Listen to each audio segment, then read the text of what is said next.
Hello, everyone. Let me know if you have any trouble hearing me. Thank you, Jake, for the confirmation that you can hear me.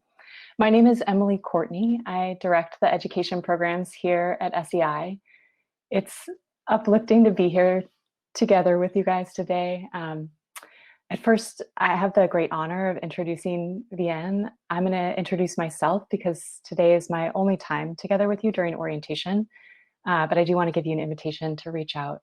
So at SEI, we're working to support leaders like you all the way from kindergarten through career to create an equitable, just, and sustainable future.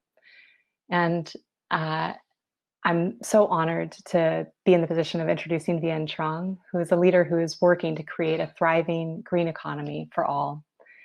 Since this is my only time with you today, I'm going to do something that I often do as an educator working on green career pathways with students and early professionals. I'm going to tell you a little bit about my career pathway.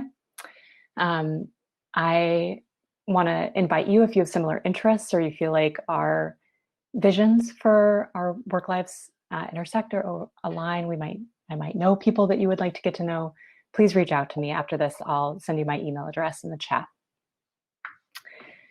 So I also want to invite you to reach out to me because my life's work is to help you to go further and faster in your climate career.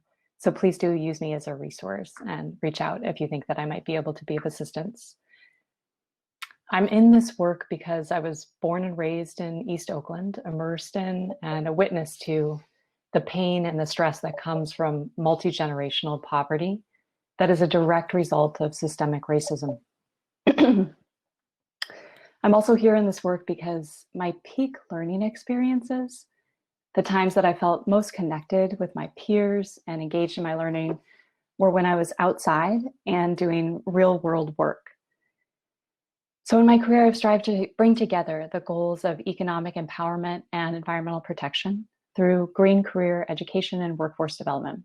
I taught environmental education, job skills, entrepreneurship, and leadership skills in Oakland, New York, and South Africa, along the way earning an MBA in sustainable enterprise, and then returned to the Bay Area to lead the education programs at SEI about 8 years ago. You embody the promise of this work, a community of just over 100 professionals and leaders who are skillful, passionate, dedicated, and ready for the work. Thank you for the work that you have done to stand up for racial, climate, and intergenerational justice. And thank you for the urgent work that you will do to create a just transition. I have the great honor today to introduce our keynote speaker, Vien Truong, one of the country's foremost policy experts and strategists on building an equitable green economy, and one of my heroes. Vien has dedicated her tremendous skill and leadership capacity to building an inclusive green workforce, sustainable economies, and equitable environmental policies. Vien served as the president and CEO first of Green for All, then the umbrella organization Dream Corps, which led the passing of historic policies for climate justice. Vien has helped develop numerous energy, environmental, and economic policies and programs at the state, federal, and local levels. She's advised on billions of dollars in public investment for energy and community development programs. She's developed strong workforce standards for clean technology sectors and directed investments to minority-owned clean tech businesses to create sustainable economies and communities throughout California. Vien co-led the coalition to pass and implement California's law creating the biggest fund in history for the poorest and most polluted communities. It has invested over $1.5 billion in disadvantaged communities most harmed by fossil fuel pollution, and serves as a model that has been replicated in other states. She also co-led Charge Ahead California, a policy that accelerated the move to electric vehicles while ensuring that low-income communities most impacted by pollution will benefit from zero tailpipe emissions. Vien is currently working on policy to grow the reach and impact of Climate Corps. Vien has received numerous congressional, state, regional, and local awards for her work advocating on behalf of those most vulnerable to climate change. To provide just a few examples, she received a White House Champion of Change Award for her work on climate equity from the Obama administration. She was nominated for the UCLA Emerging Environmental Genius Prize Vien was featured in the SF Chronicle as one of San Francisco's top women leaders. Vien was chair of the City of Oakland's Planning Commission, helping guide the growth and development of her hometown and mine. I'm grateful to Vien for the tenaciously effective work she has done to support a just transition, and for her commitment to helping to build leaders to drive equitable climate solutions, including being here with us in support of your career development today. Please give Vien a warm welcome to the chat. Bring some life to our discussion and express appreciation to Vien for being here today. You're chatting in the sidebar. Vien, it's so good to see you. Thank you for being here with us. Thanks for having me. That's a beautiful introduction. Emily, I'm always so happy to have a fellow Oaklander in the room. I know we have a PowerPoint slide that we're queuing up, and this is my first time on Remo, so I'm gonna trust Alyssa and Emily to guide us through this process. Let me know if the PowerPoint is coming up. And while we do that, there you go. I always like to start with a little bit of vision and grounding. We got to know where we're going in order for us to get there. So this short video with music kind of brings us all together, because I believe in music as a connecting point. So whenever you're ready, Alyssa. And there should be some sound to it. I should check and make sure that that's possible.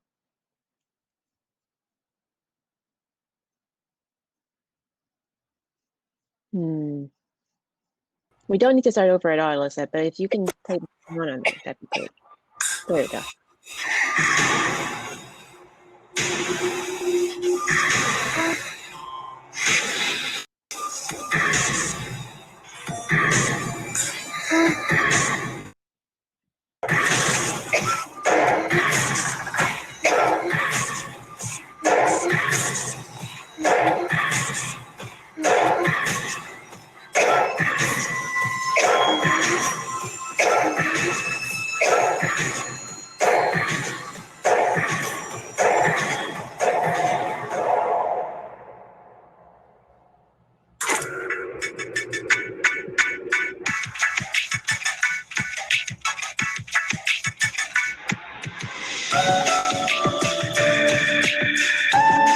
It's jobs and it's opportunity.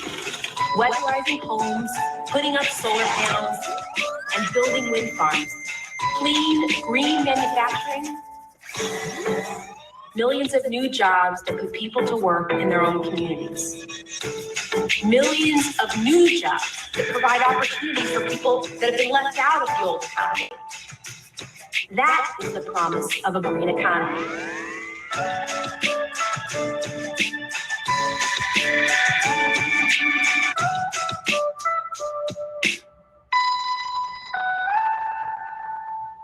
Perfect, and thank you for sharing the link, George.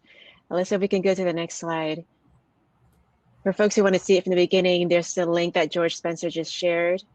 And here we go. So I'm going to start with my own story as well. Emily shared hers, and I just thought it was so beautiful for us to get grounded on who we really are, right? We're not just talking heads. We're not just folks who, do work with paper. We're real people. We come with real backgrounds. And my story is, I've come a long way from where my family originated.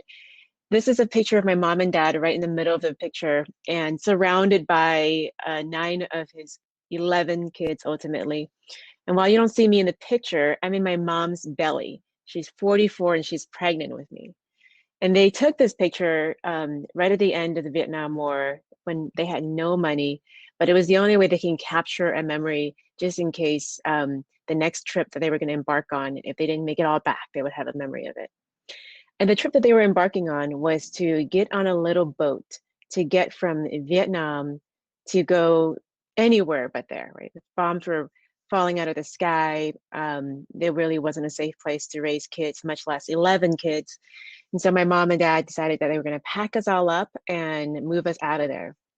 We eventually make it out and we go to Portland, Oregon, where my parents picked strawberries and snow peas. My mom, by then I was born, and my mom would have me strapped to her back while she was picking in these pesticide-filled fields.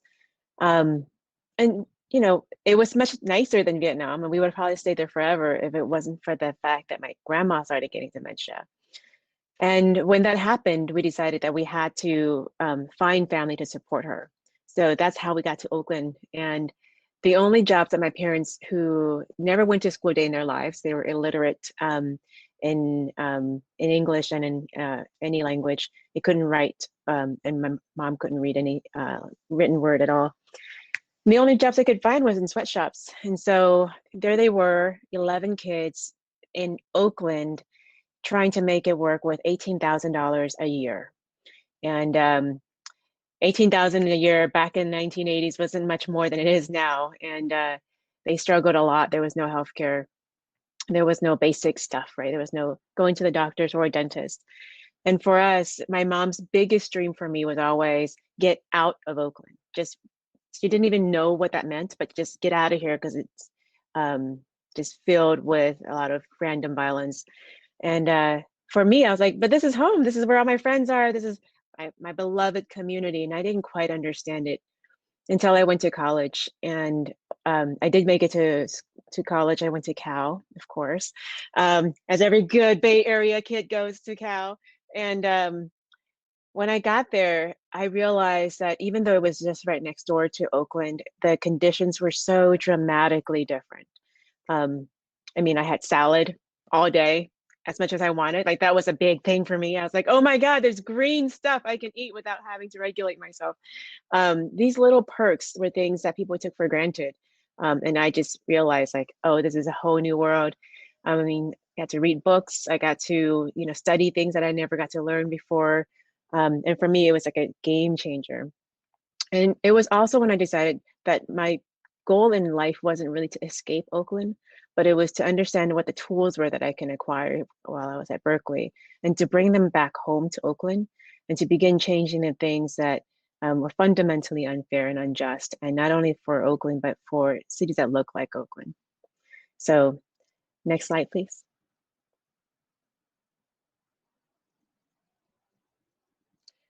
On the next slide, Alyssa, whenever you get a chance, you'll see that this was what I came home to when I got out of college. It was a community that was filled with soot and particulate matter, homes that were underinvested in, lack of clean air, lack of play area for kids. And I wanted to figure out where to even begin to do something. Next slide. So I began to look at what were some of the fundamental things that we wanted to make sure that we begin to build. What we see here is not only kids and the conditions of which they live, we want to be better, but we also want to look at the entire industry that is polluting and fossil fuel filled, and how to begin to transition it to a more just and clean future. So on your next slide, one of the things that we started doing, I see some of it got modified in the transition, but I think you guys are okay with it. The wording there is lost, but what I'll talk you through is a group of friends and I, we decided, we got to figure out how to look at where the bad actors are and begin to clean that up, and to really invest in building up communities that we're underinvested in. I'm looking at the chat. Syria says she doesn't see the slides. Okay, so just heads up, folks there. I'm going to move away from the chat room. It's distracting. Okay, so for us, we wanted to look at, as a state of California, one of the wealthiest in the world at the time, was the 8th largest economy. What we now know is it's the 5th largest economy in the world. And we wanted to look at how do we clean up the fossil fuel economy, but also invest in the communities that look like Oakland. And so we passed a law that required big polluters to clean up and then use that money to build up local communities. And that's where we required, Chevron, Shell, manufacturers, glass recyclers, et cetera, to clean up as fast as they can. And then if they can't, they have to be fined. The money that comes from their fine then goes into 35% of which goes into the community programs.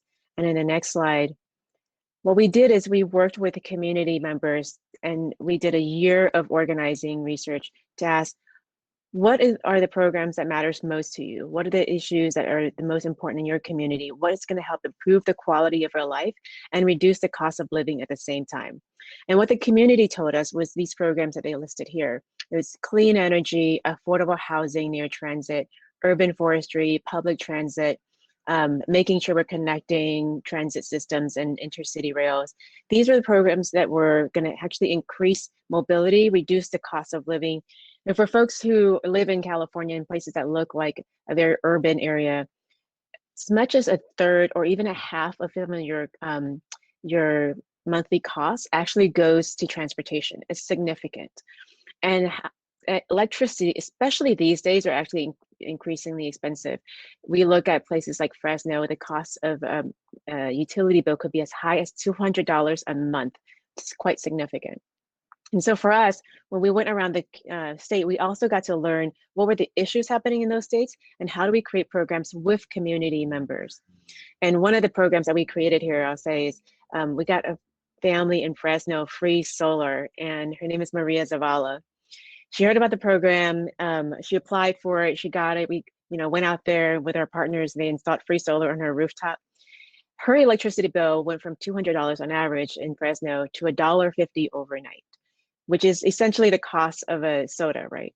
And for us, it wasn't just Maria that was benefiting. It was the child living near the refinery that is actually going to be able to breathe a little cleaner, maybe even not have as much reliance on an asthma inhaler. It's the job that got on putting the solar panels on the rooftop. It was the local nonprofit that got the contract for installing free solar across the state. And this program actually got the nonprofit off on such a good foot. It's Great Alternatives, by the way, if you guys know them. They actually were able to expand significantly from the building of this program, which is great because they can expand and continue to do their good work nationally. And next slide, please. These are the areas in which the first batch of funding went to. So the money was dedicated to looking at the communities with the highest levels of poverty and pollution. Again, this was for me what I wanted to focus my life and my career work on. Where are the areas that I've suffered the most, and how do we make sure that those are the people in the communities that we're most committed to and most loyal to, in making sure that we're investing in these areas. And so we identified the areas with the highest levels of infant mortality, asthma rates, linguistic isolation, poverty levels, and then you overlap that with where they have the worst traffic density, the worst waste groundwater contamination, et cetera. And those worst performing areas are the areas that got the billions of dollars that we got invested in, which ended up being the biggest fund in history. And we really catalyzed the clean energy sectors in California. When we first started this policy, California was in the 8th largest economy. It's now the 5th largest economy in the world. Not only that, it's been the leader from being a strong player and leader in the field around clean energy, is now a global leader. So that when I was at the UN climate conference this last year, the California delegation basically represented the US delegation because the federal government didn't send any representatives, but also the projects and the models that were created in California, including these, is the foremost edge leader right now in the world around, I think, clean energy and climate equity investments. And so it's great to see that, this was one of the many reasons California is at the front leading edge of climate justice and equity globally. Next slide, please. I want to talk a little bit about the next program. By the way, I'm sharing just 3 stories with you guys today. And the first story, each story was a bit about the work I do, but more importantly, it's about the lessons that I've learned along the way. And hopefully kind of weaving those into the stories that you can get a glimpse of it. The first story for me was really about finding a tribe of people and learning to dare to do some big, bold things. Nobody thought we could do it. We did it anyways. The second story I want to share with you is that I think as you guys embark on your fellowship, the most important lesson I learned is to really enter the work we do with humility and to listen to the organic intellectuals in the community. People who live and work in communities are most proximate to the problems, really fundamentally understand the solutions that will and won't work better than anyone. They understand the problem so deeply and so kind of clearly, that they can also see what solutions will fit well and which ones won't, right?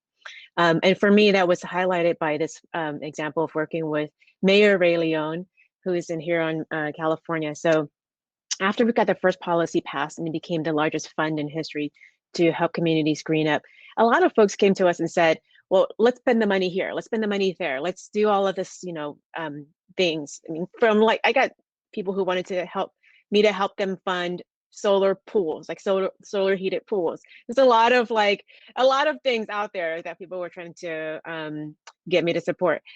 But one of the things that folks wanted to highlight was the importance of mobility. How do we increase and support mobility, especially in areas that don't have reliable transportation? And so we were doing this electric vehicle campaign, and the idea is, how do we begin to move people off of gas guzzlers and into zero tailpipe emissions? If you live by a busy road or highway, it's almost like living next to a refinery. It's the cars and the buses and trucks are spewing particulate matter into your windows. And for people who live in by these busy roads, your indoor air can actually be worse than your outdoor air, right? So we knew we needed to change the transportation field as a whole, but we wanted to do it in a way that's actually reflecting the needs of people in the community across the state. In California, when you have urban, rural, and suburban areas with increasing levels of poverty, this is a really important issue. And what I know enough of as a kid growing up with so many older siblings, they will always remind you don't know anything, which is awesome, because it really kept me humble as I walk into this space and think, everybody comes with genius. Everybody comes with something that's better than everybody, than me, for sure, right? And that's kind of at the leading edge. And my goal has always been find out what people's genius are and really respect and listen into that. I did not understand rural poverty, nor did I understand what was the rural, more importantly, what the rural mobility issues were. So when we were talking about creating, electric buses and fuel cell buses, I met Ray Leon, who's like, for us, we live outside of Huron in California, this major, economy. We don't have a reliable transportation. It takes the people in Huron 4 hours to get on a bus from Huron to the Children's Hospital in Fresno. 4 hours in a community where 1 out of 4 kids have asthma. And you think about the fear that you might have as a mom or a parent. If your child has an asthma attack, you have no other choices. In a community that has a lot of, it's a rural farm working community, so a lot of people who maybe don't have papers or driver's licenses and don't have reliable bus transportation. So when I asked, what do you do if you're a mom and you have a kid with an asthma attack? And his response is, what they have to do is go to the guy in the diner, pay him $65 plus the cost of his meal, and he would take you there and back. That's quite expensive for a ride, but it's also, especially for the community, but it's also, I think, so scary to think about the fact that if the guy is gone, like, what are you gonna do? So together, he started telling me about an idea that he had with an electric van pool system that has been happening in other communities. And we pieced together an idea where we built out a policy that now is able to fund Huron to have, I think it's till 20 electric vans that people in the community can rent and then really use for whatever purposes, from the hospital to going to the grocery store to, going to your big box store, that kind of stuff. But for me, this lesson was around really listening to the people, asking for help. That's a big thing.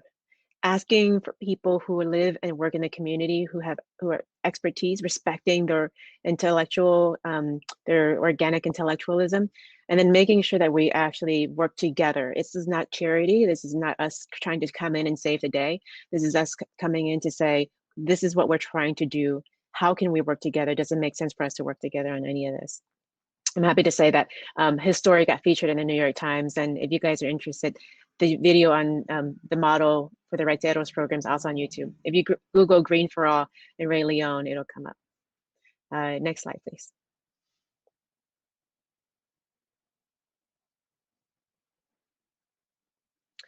We can skip this one, because that's the video that you'll see on YouTube.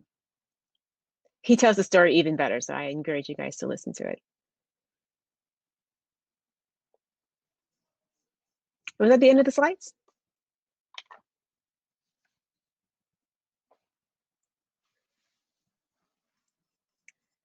I'll take it as a yes. Sorry, one technical issue. We'll be back up in just a couple seconds. Well, while we do that, I can continue with the storytelling. I gotta say, I gotta admit, it's a little awkward because all I'm looking at here is a screen with just me, and it feels like I'm talking into a little square window. So bear with me as I deal with my own awkwardness.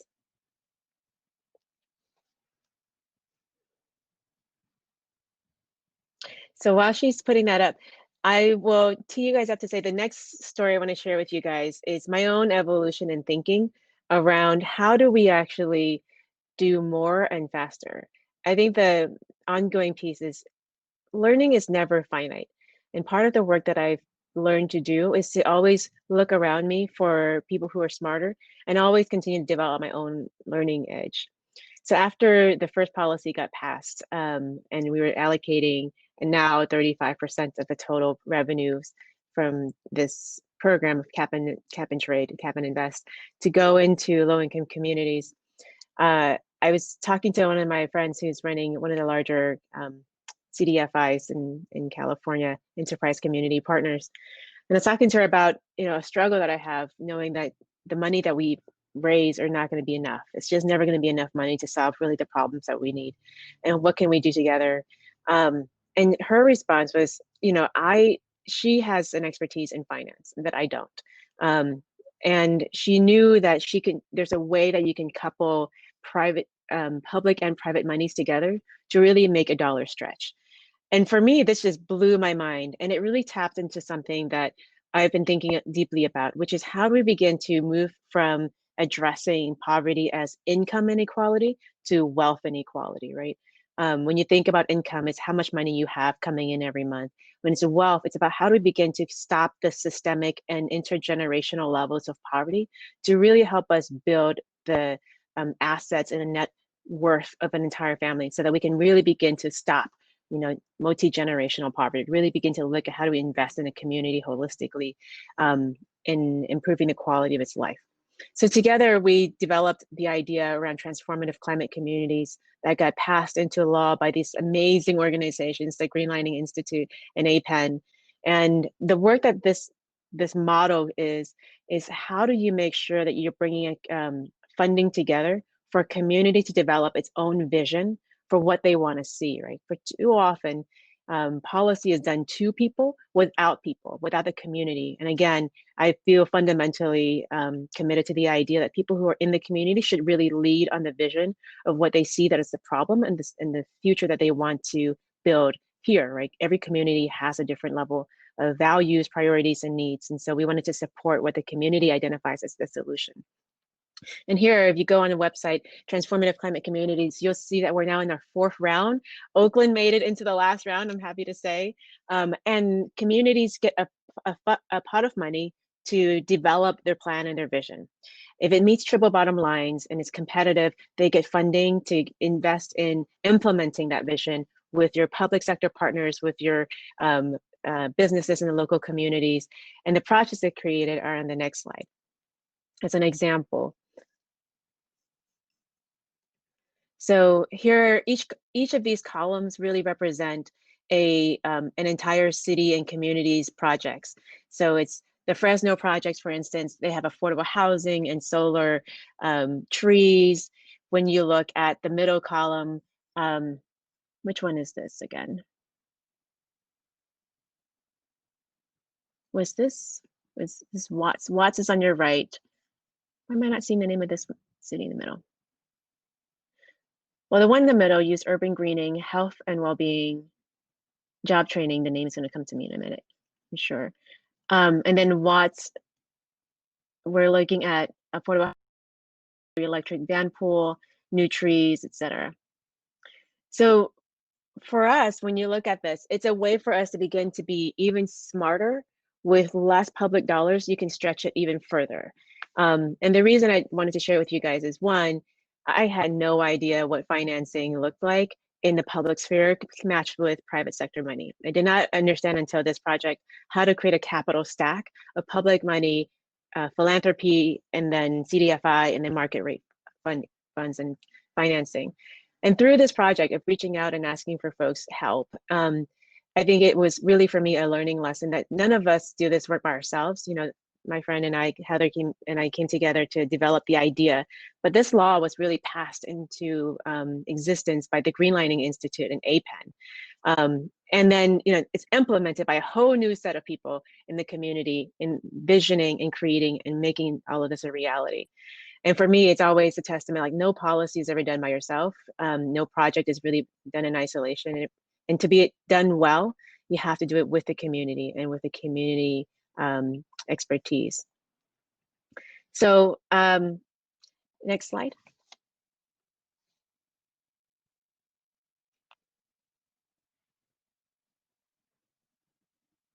Awesome.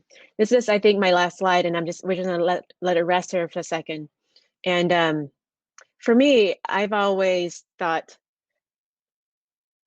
let me pause by saying I was so excited to speak with you guys today, because for me, in looking at the past work, you know, nobody would have thought that I would have made it out of Oakland. You know, I dropped out of school when I was in middle school. I was skipping school when I was in 5th grade. I was counted out, I think, very early on. But I think it was the very thing that made people have no expectations of me, that allowed me to try everything without worry of failure. And sometimes I think for us, we are born, or we go through our trials and tribulations, and it's the very thing that makes us struggle during those trials that really helps us build our resilience. And when I was talking to Emily about the things that I have learned throughout this process, what I've learned, I think, beyond the skill set, the professional work skill set, is always making sure you remember the why. Like, why are you doing this? What's your purpose? Why do we go into this work in the first place? The second is always making sure we're fortifying our mental fitness, which is so important these days, especially during shelter in place, during all of this work. And then my last one is always making sure that we safeguard that with investing in the people around you and really recognizing their strengths and their superhero gifts, which is why when I was talking to Emily, I wanted to ask you guys to choose a superhero avatar and a superhero strength, because I think we all have that, and it's always important to remember what we have. And I was looking forward to, I thought we were going to do a Zoom where people can use their names, but I see that we're in a different format. But if you guys are asking questions, or you guys are doing the chat stuff, I'd love to hear what your superhero gifts and powers are. Yay, Mark Ruffalo was the Hulk. His was built in, which, by the way, I have to say, we thought about this prompt and this question before Black Panther Chadwick Boseman passed at 43 years old, which was devastating for me. I was weeping. And I thought about how one of his speeches, he talked about the importance for us to optimize our life, to use up all of our talents, which makes me just think how beautiful it would be to know what your talents are and what your superhero strengths are. So anyways, I'll stop there. And if you guys are entering chat, please do share your strengths and your superhero name, or if there's any other questions.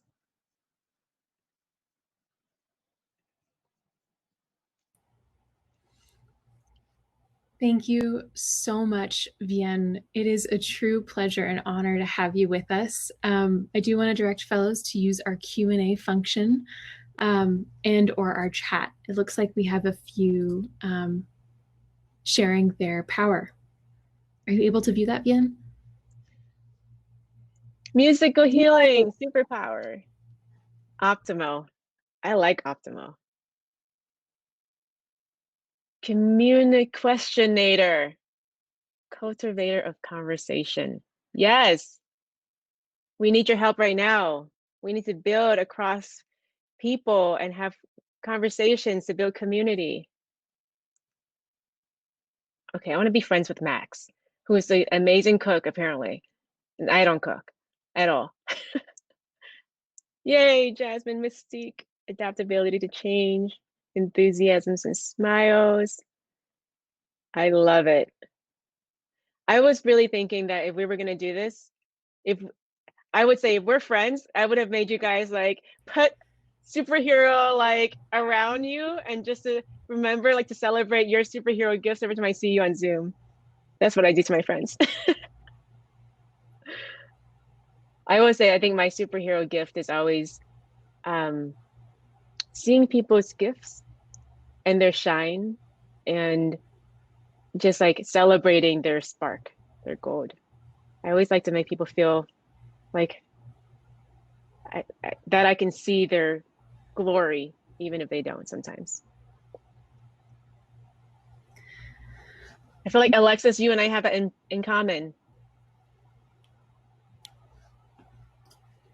You were going to say something, Alyssa. I'm sorry to interrupt. I just wanted to call out that I'm happy to actually bring some fellows to our presenter view if you'd like to hear from them some of their superpowers or even some of their questions. Yes. We have 3 in our Q&A document. So I'm going to move over to our Q&A.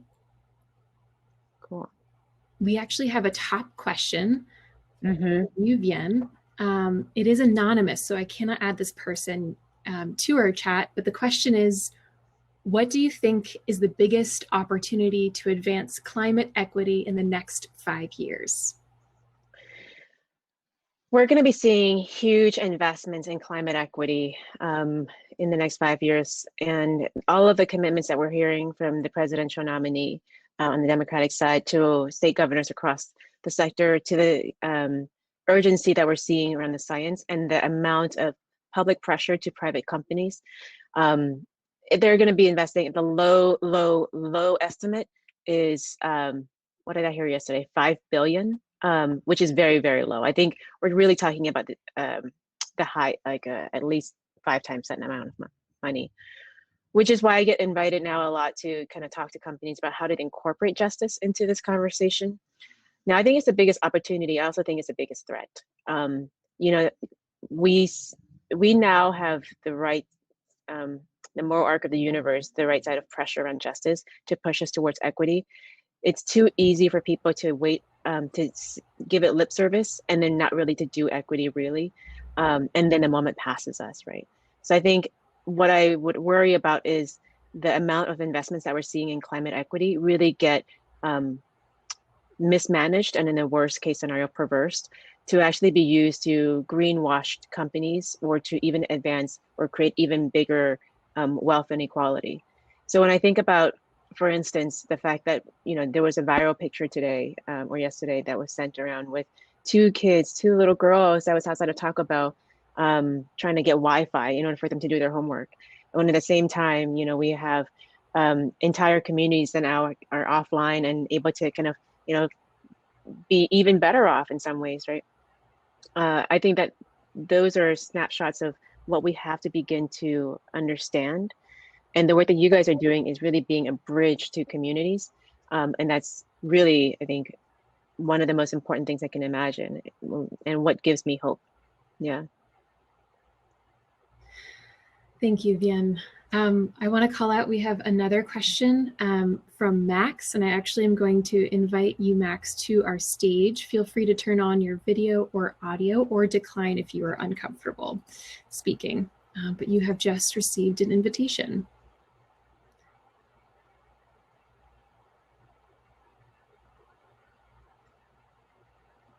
All right, let's give it a couple more seconds to see if Max would like to join. Hello. Thank you so much for the stories that you shared. Yeah, the question I have is, what are some challenges you faced when working with different communities, and how did you overcome them and work through them? Yeah. I think the hardest part, there's so many different communities that come to mind when I first think about this. One of the most difficult communities I had fitting in was law school, actually. But beyond law school, it was almost, I think what law school represents, it was a space where it was very white collar, and it was very kind of like ivory tower and educated and learned people. And for me, all my imposter syndrome stuff came right up right? You know, parents who don't speak English, family who mostly don't speak English. And I was, you know, my colleagues were people whose parents were judges and lawyers and, you know, C-suite executives. And for me, I had to remember the greatness of my ancestors, if that makes any sense. I had to channel and remember the community that raised me, that survived so many things in order for me to even walk through those doors, and to know that I'm not there by myself, but I'm there as a representative of the people who got me here and the people who I'm to serve after, and to really focus on like my why of why I was in law school. It wasn't to please anybody else. It wasn't to, you know, fit in or belong. I ended up having some of my best friends from law school that I'm still friends with. But at the time, it was such a struggle when you're like dealing with all your stuff. And I just had to remember like internally my integrity and why I was there. Outside of law school, as you know, when you work with, now I work with so many different sectors of people. I think the hardest part is always remembering who you are and not having to pretend to be something else. Once you got that, I think you're good. I think most people would expect me to say something like connecting to different like rural poor communities or something else. But for me, that was never a problem. Like that was always like, as long as I remember who I am and I wasn't trying to pretend to be or be fake, I think people understand and see the authenticity. Yeah. Am I gonna get to have a invite dinner one day though? What's the thing you cook? I cook a lot of Filipino food. I try my best, and I don't live with my family, so I just try my best knowing that. Thank you so much Nice. for your answer. Thank you. I made the worst chicken adobo the other day. That's what I ate for lunch, but not chicken. Yeah, I'm sure you did better than I did. Even my kids refused to eat it. Thank you for joining us, Max, and asking your question. We are now going to transition to our next question from Sarah. Hi, is my volume on? Okay. I just want to echo all of the gratitude for sharing your stories and experience and being so candid. I've learned so much in the past 40 minutes, and thank you so much for being here with us. And my question was just, what is giving you hope right now in very complicated, very heavy times? For me, hearing stories of things that you've learned and your lessons and your successes is given me hope today. So thank you for that. And I'm just curious about what keeps you moving forward. Yeah. Can I'm going to be so honest with you guys, be very, very transparent. I usually am a person who defaults to like optimism. I default to like a place of like you know, from a 6 to a 9 of joy. Like I'm generally a person who wakes up with like dogged optimism, right? Like I will this. When the wildfires started in California, I had such a hard time because the pandemic was hard. And you know, we do a lot of problem solving. We like gave away 250 laptops to Oakland school kids. Like we do a lot of direct service work around COVID and policy work too. And then on the federal side, we were doing like the Biden and, you know, like that means I have to watch a lot of federal election stuff, like the Trump show, all of this stuff, which is, if anybody catalyzed you into a dark place, it's the person who like doesn't believe climate change is real as you're dealing with wildfire. And then for me, when the wildfire started, I woke up smelling smoke, and my kids were like, "Mom, is that smoke?" And we have a apartment where the windows are really thin, and it was just like, it was so pervasive. I was starting to get phlegm that first day. My eyes were red, all of this stuff, and you couldn't open the windows because it was so bad, and it was so hot. The governor asked us to keep the air conditioner off. I was having a really hard time. And then I decided that I was going to reach out and talk to friends. And I just like, I'm having a hard time. I don't know how you guys are doing. And I just check in, and that really helped. The next thing that I began to do was starting to say, what if I just channeled some of my kind of like bring the joy aspect of stuff? And it might sound a little weird and Bay Area and woo woo, but for me, that started to help bring me hope. It was that in my darkest of moments that my friends will pick up the phone. That in the darkest of moments that the work that I've done growing up, the resiliency work that I've done, is still there, right? Like that I can still tap into that strength of resilience and optimism, like that it was still there. And that no matter how many things change in our lives, no matter how the world gets flipped upside down, even when there's a pandemic, economic volatility, and a wildfire, that there are some things that are immutable, right? So for me, that kept me hopeful. Yeah. Thank you so much. Yeah, I think community is such an important piece of all of this. So thank you so much. Yeah. What gave you hope? What's giving you hope these days? Ooh, I think I definitely echo that. I think, yeah, reaching out to my support networks and also just all of the incredible grassroots activism and work that is happening, despite so many different things that, that can catalyze a lot of hopelessness. There's so many people who are dedicating so much of their energy and time and emotions to creating a more beautiful, equitable, sustainable world. So I'm feeling really inspired by the energy that other people are giving. Yeah. Can I just add one thing to that? For me, I study the brain and plasticity a lot. The woman, Elizabeth Kubler-Ross, who identified the stages of grief, she also found that your brain works in two places, love or fear. It doesn't, when you're in the place of love, it cannot be in the place of fear, and vice versa. When you're in the place of fear, it cannot be in love. But it was rough kind of ways of saying anything that's around anxiety, uncertainty, all of that is a fear-driven idea. And then anything around love is creativity, problem solving, reaching out to people. As long as you're stuck in fear, you can never get to the creativity place.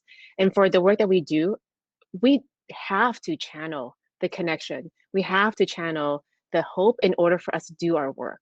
And so for me, I guard my brain like it's the most expensive computer that I own, right? Like I protect it and I make sure that I feed it and I treat it the way that it's like the most expensive piece of computer I would ever have for life. And the importance for us to kind of have all of the training and the mental fitness that we need, especially as we're kind of doing shelter in place. Like I encourage people to, watch the YouTube videos on meditation, to follow people who are doing really good work and really continue to be inspired. Do something to feed your brain and inspiration every day. Yeah. Agree more. Yeah. Thank you for your question, Sarah, and for your insight, Vien. We have time for one more to join us. I know we're running a little bit over. Jared, if I'm just sent you an invitation, if you're able to join us, that would be fantastic.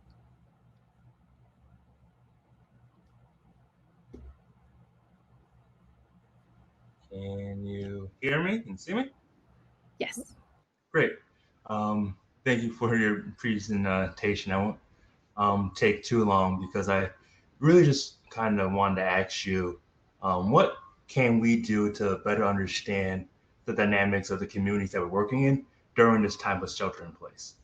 I'm used to the last 2 years I was doing a lot of field work, so I got a chance to talk to dozens, hundreds of people in a month. And now I'm inside all the time. So I'm trying to figure out how to get that same type of connection to the community. Yeah. For me, I always go through this process of finding people, like just picking the phone and calling people and just saying, hey, this is what I'm doing. This is my intention. And I'm hoping to be of service in this way. If you have time to give me a little bit of insight to the community. And I will say that I did this in the beginning when I was a new lawyer coming into Oakland, and then I became the chair of the Planning Commission. It was, I think, the youngest at the time. And I knew enough to know that I didn't know anything. Is what I always say. Like, I don't know enough that I need to ask people. And I would pick up the phone and ask, Acorn organizers. I'd pick up the phone and ask, the grandma in West Oakland that I knew. And then every time I interacted with a person that I knew, I asked them, what are the biggest problems you see in this community? If you can fix anything with a magic wand, what would you fix? What would you do with this problem that you're saying? Like, what is the optimal solution? And just ask and ask and ask and listen. And I do that now still. I mean, I did that with all the coalition work that I've done. I do that now when I work on the national and presidential campaign. I meet with and talk to organizers from North Carolina to Wisconsin to Milwaukee to a lot of places. And I ask them questions and I just treat them like they're somebody I'm paying like wise, elder wisdom to, and really listen. And I think because I always stay in my place of fundamentally, at the end of the day, I'm not trying to get over on a person. I'm trying to be in integrity of my why, of fundamentally solving poverty and pollution. And that stays in my mind as an issue that I'm trying to solve. Let me say, for instance, when I heard about what was going on in Flint, I had no idea where Flint was even. I was like, I know it's in Michigan. I heard the story on the news radio. I had no idea what was happening exactly. I didn't know anybody in Flint, but I heard the story and I was like, I want to do something. And not from a place of like, I can save them, but I remember how scary it was for me when I was growing up in Oakland, feeling so alone, and I didn't know anybody who could help me, or my family. And I just thought, if my family was going through an issue where the water was poisonous, like they wouldn't know where to start. So I picked up the phone and I called friends in Detroit and said, do you know anybody in Flint? I just want to know, can we do anything? I run a very small nonprofit, but whatever we have, we're willing to offer for free, and to be support and be in solidarity. We got connected to some of the organizers in Flint, and they told us that what they wanted was to get their story out, to speak for themselves, because the news was already forgetting about them. And we listened and we said, okay. Within 7 days, I packed up. That was one of the pictures with Van and Mark Ruffalo and Tom. It was like, everybody get in the bus. We flew them all out to Flint. We got 2 press conferences for them. We got them back on CNN and MSNBC. We got a national emergency called. We got a bunch of federal resources brought to Flint. And still, I mean, as the comments are, it's still poisonous water, and still I'm livid about, imagine we're going through COVID and you can't even wash your hands, right? It's just a level of human rights violations that I think is immoral. But from there, we never spoke for Flint. We always said, what's happening here and how can we help elevate and support the leaders that were there? Yeah, as we did with Ray Leone, like he was the one who was leading on the stories. As we did with Maria Zavala, she was featured in the stories that we had. So, yeah. Yeah, I'm actually originally from the East Coast, so I've been kind of doing that, just basically trying to ask everyone I've been in conversation with what the things you care about the most, what issues matter most to the people around here, and who can I talk to about it. So, I've moved so much and I'm so transient, it's become like a process of me of going to a new place and figuring out like what's what and what people care about. And this is my first time doing that during shelter in place, because typically I'll like go out and go around and like go to stores and talk to people, but I'm trying to figure out my replacement to that. So I think people were feeling, they would just feel so heartened to get a call. And I mean, I literally just picked the phone call, person I know who might know somebody else. And what community are you working in now? So I'm working, well, right now our nonprofit does a lot of work in San Mateo County, but I am also I'm also doing some more work specifically in Redwood City right now. But I'm trying to figure out how much I can stretch myself. Maybe that's another question.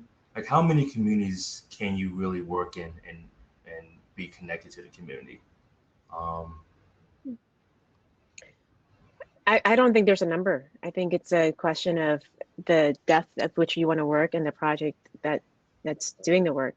So TCC does 3 or 4 cities every year, but it's not the way that it's structured. It's infusing the funds and the support for the community to lead, right? So I think one person has limited amount of time, but if the structure and the resources is actually allowing for the cities to use, just like any tool, right?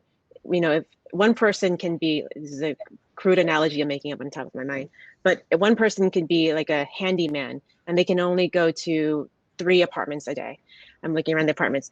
But if you build a tool shed, and the tool shed is open for everybody who wants to come in and grab the tools that they need, then they can come and fix their own apartments, and there's no limit to how many apartments can be fixed with a tool shed, right?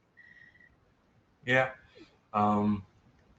Ashley, talking about a superpower, I think one of mine is being able to train people to do stuff. So nice.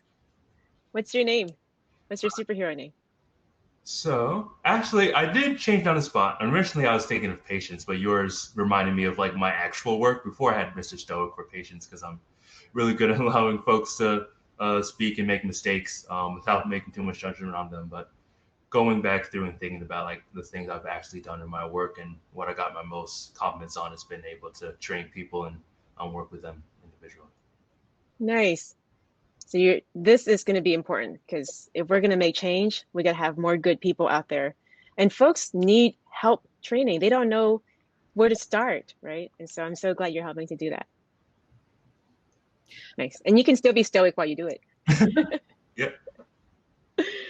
Thank you so much for your question, Jared, and your insight, Vien. I do want to call out, we are a bit over time, so I wanted to ask you, Vien, if you're comfortable taking another question. If not, we completely understand. Yeah, let's do one more, and then I definitely should wrap up. Okay.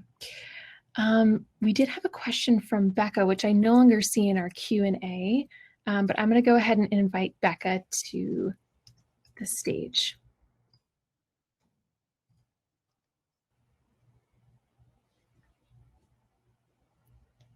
Let's see if Becca's able to join us. Hello.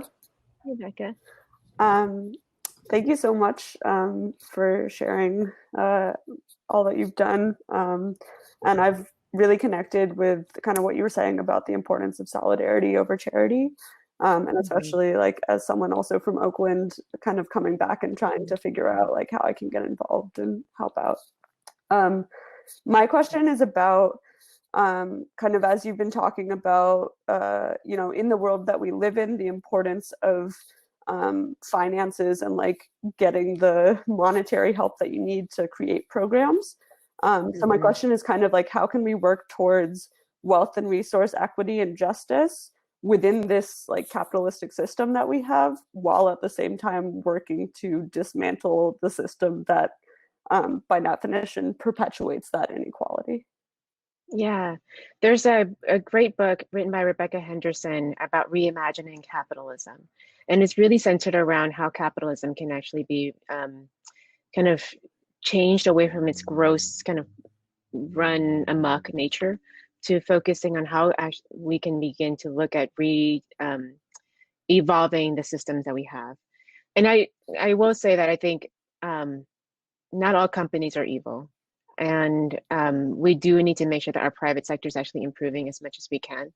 But we also have to make sure that they don't just look at the bottom line, that their responsibility isn't just to their shareholders, but to all their stakeholders, right? Which includes their employees, the community, and the consumers in which they work to serve.